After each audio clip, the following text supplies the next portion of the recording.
We are family, sister sledge. This is Andy B, the Get You Home show. It's a very, very busy show today. I've got a guest after 5 o'clock, Louise, who runs a film festival in Sheffield. She's my guest after 5 o'clock, so looking forward to that. We've got the Showstopper Challenge. We've got National Days, birthdays, 3 for 3 comes after 6. Great music and very exciting. I get to introduce you to a brand new presenter.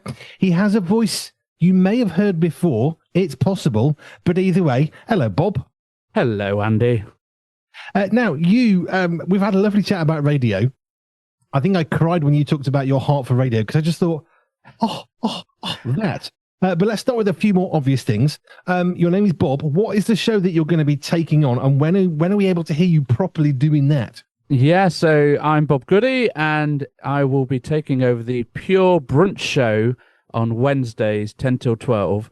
And if you would like to hear more, I start on Wednesday. Yes. So only 1 week away. 1 week away, which is awesome.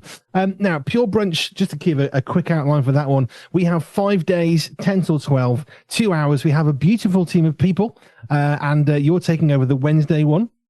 So the idea was to always have 5 days, 5 shows, 5 presenters, but with a sort of team-like appearance. You've met Katie Mack, you've met Jojo, and you've met Dan, who are other presenters for the show. Have you been made to feel welcome within our presenters group? Oh, very much so. I think it's probably the loudest WhatsApp group that I have on my phone. It's the one that goes off the most often, and having worked for a church as well and helped lead that in my spare time, you would think there would be more needy people wanting to talk to me on other groups, but no, the presenters group is certainly there. But I love it. You're so supportive of one another. People are like, oh yeah, I wonder about this. Oh, that's amazing. And yeah, it's just a beautiful little family to be joining. I'm glad to be joining you.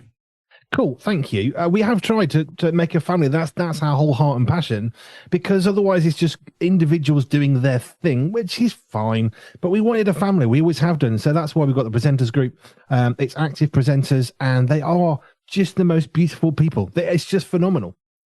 Oh yeah, I'm already excited. I've loved my conversations. I knew Katie beforehand a little bit, and I've made a connection with Dan, and we're talking outside of radio world as well. So it's beautiful that it's not just restricted to what do we do on air. This is a family that's interested in every day, no matter what we're up to.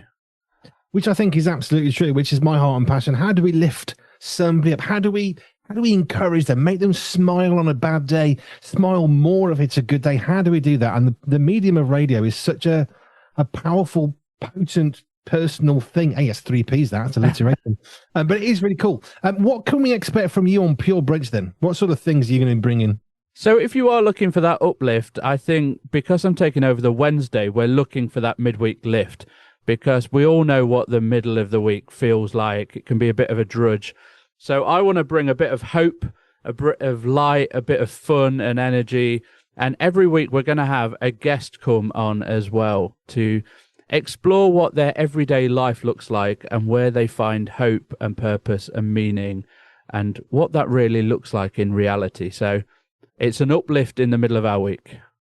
Which is important. And then, of course, at the end of the day, you've got Peter's Energised show, which would be nice top and tail in that day a little bit. And I bring quite an eclectic musical taste as well. So that will be a sight to behold, or at least listen to as we go through the day. Have you had a good look through all the songs in the library? Are you thinking, oh, this is interesting? Or is it like, oh, wow, that's cool. Which one? I don't mind which one it is. I would say it's probably a bit of both. There are some songs on there that I would not have anticipated. And so I've already got my eye on one for Wednesday. And it's one that I would never have expected to have in your repertoire. So I'm excited to play that out for you. Jolly good. It was originally my CD collection, kind of. And then we've just grown and grown over the last 3 years. So our music collection now is really cool. We have loads of CDs because everything we put on them comes as a CD. Your day job, when you watch this video later on YouTube, which you'll be able to in the next week or two, over Bob's right shoulder, it says Rural Missions. Tell us a bit about that. Yeah, so I lead Rural Missions. So we're a charity covering the whole of the United Kingdom. And our job and purpose is to love the church in rural communities and to help them do what they're meant to be doing. So we just want to help them to engage their communities and really to help people find and follow Jesus for the first time, or to rekindle that relationship, because we believe in the church, we believe in Jesus, and we want to help people find him for themselves. So why shouldn't the church be in action? So yeah, we go and serve for free. We love them. We run consultations and networks and give out resources, but it's a great space to serve, and it's an honor to lead them. Now, I know you and I have had this conversation about radio in particular. What is it about radio that you really kind of drew you into saying, look, I want to do my own show, actually, because it's not for everybody. If I speak to some folk, they'll be panicking and running through a person-sized hole in the brick wall. And yet you were, yes, it's wonderful. So what is it about radio that really ticks the boxes for you? So I think I'm quite old school in that I do listen to the radio in the car, and because I spend most of my life traveling around the countryside and visiting churches, you feel connected, you feel part of something, and it's almost like you're in the room with the presenter most of the time. So that's why I love radio, because you get such an eclectic mix of people doing it and taking part. You get the range of music, but you also get that voice speaking into situations that you find yourself in, and you go, oh yeah, that is me.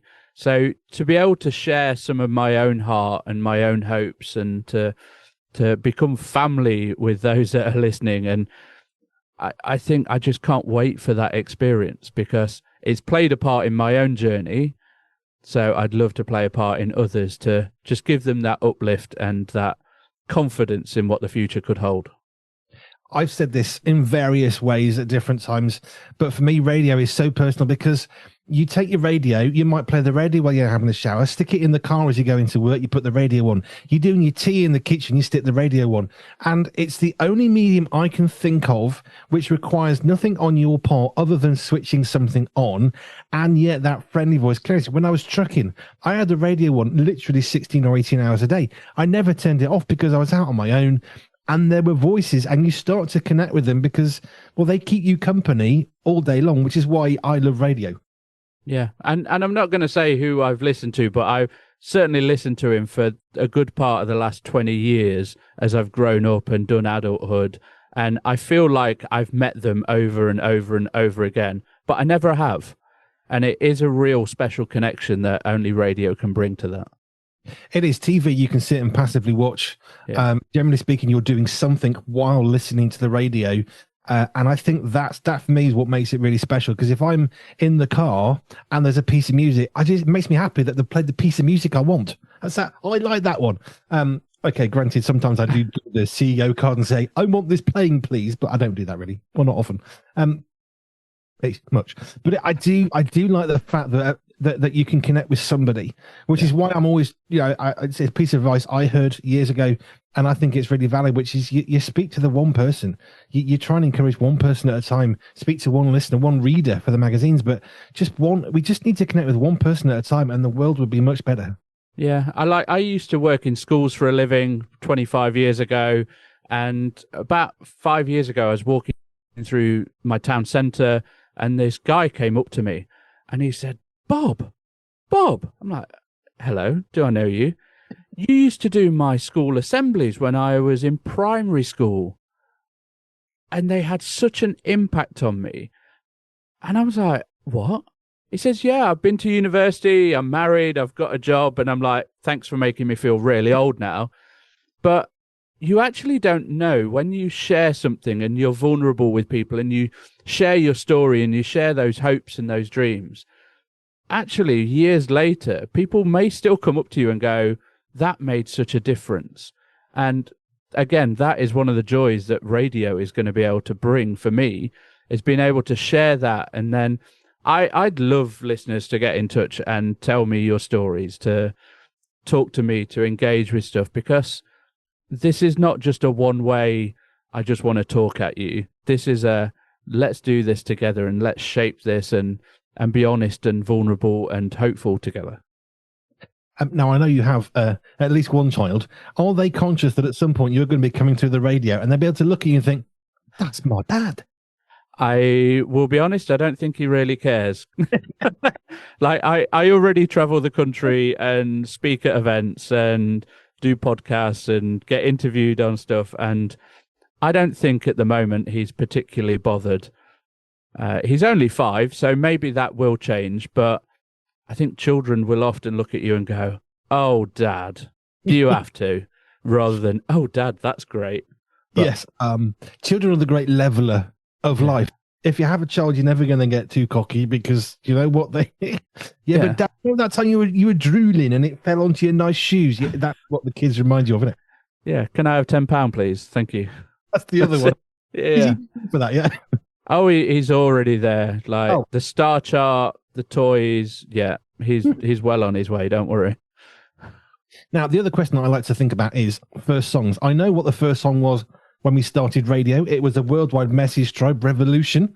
I couldn't think of a better piece of music that we had that could start the radio station. For my show, I played Will Smith, Here He Comes, which is a bit, silly.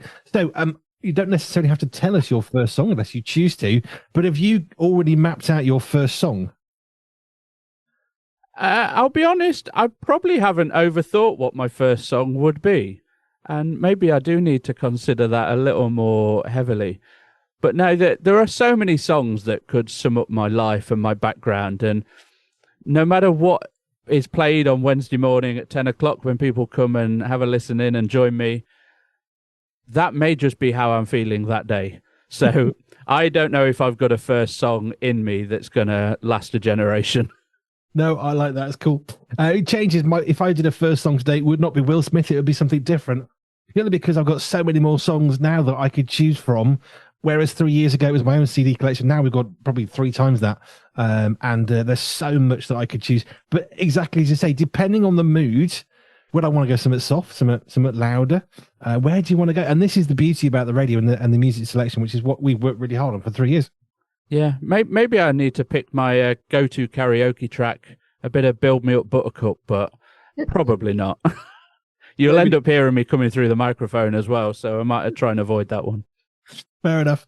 Well, Bob, we're really glad to have you on side, on the team, on the Pure Brunch. It's really cool. I really hope that you continue to feel the welcome of the family. And it is great. We've got a family of 40-odd people, which blows my mind, from radio presenting and news and the writers and stuff. It is beautiful, but my heart has always been to create a family. I don't want to create a bunch of people. I want a family because you know what? Family matters. And I think in this world, if we can create a bit of stability with the family, that to me, we've already done a good thing. Yeah, for sure. And I'm glad to be part of the family and excited for the journey that lies ahead of us. Fantastic. And I know I need to get you a t-shirt, which is on my little to-do list. It's quite a big to-do list. I'll give it to Stephen to sort it. He'll get it done. Thank you for taking a bit of time out today. 10 o'clock Wednesday, I've got the date. It was 3rd. Wednesday the 3rd, 10 a.m.